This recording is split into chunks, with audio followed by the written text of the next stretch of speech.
Alors bonjour à tous. Aujourd'hui, nous continuons notre lecture du catéchisme de l'Église catholique et nous en sommes à la question numéro 142 du compendium qui est: quelle est l'œuvre de l'Esprit en Marie? Donc en Marie, le Saint-Esprit porte à son achèvement toutes les attentes de la venue du Christ et sa préparation dans l'Ancien Testament.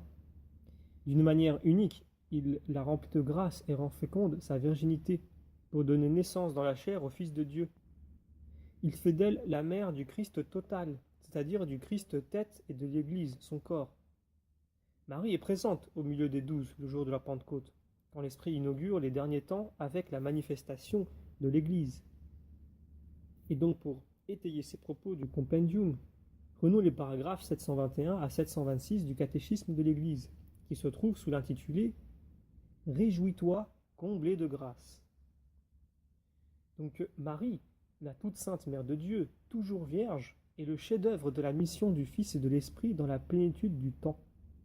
Pour la première fois dans le dessein du salut, et parce que son Esprit l'a préparé, le Père trouve la demeure où son Fils et son Esprit peuvent habiter parmi les hommes. C'est en ce sens que la tradition de l'Église a souvent lu en relation à Marie les plus beaux textes sur la sagesse. Marie est chantée et représentée dans la liturgie comme le trône de la sagesse. En elle commencent à se manifester les merveilles de Dieu que l'Esprit va accomplir dans le Christ et dans l'Église. L'Esprit Saint a préparé Marie par sa grâce. Il convenait que fût pleine de grâce la mère de celui en qui habite corporellement la plénitude de la divinité. Colossiens chapitre 2 verset 9. Elle a été, par pure grâce, conçue sans péché comme la plus humble des créatures, la plus capable d'accueil au don ineffable du Tout-Puissant. C'est à juste titre que l'ange Gabriel la salue comme la fille de Sion. Réjouis-toi. On voit notamment aussi Zacharie, chapitre 2, verset 14.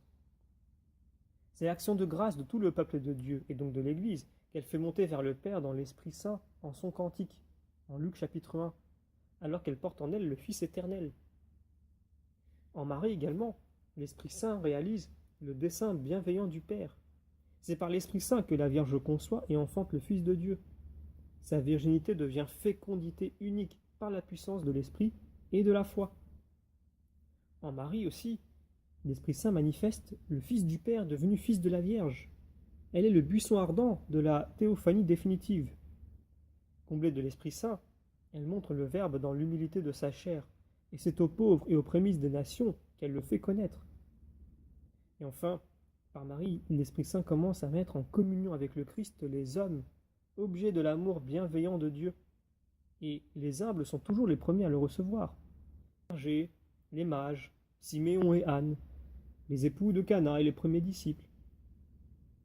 Au terme de cette mission de l'Esprit, Marie devient la femme, nouvelle Ève, mère des vivants, mère du Christ total, voir Jean 19. C'est comme telle qu'elle est présente avec les 12, d'un même cœur, assidu à la prière, nous dit Acte 1,14. À l'aube des derniers temps, que l'Esprit va inaugurer le matin de la Pentecôte avec la manifestation de l'Église.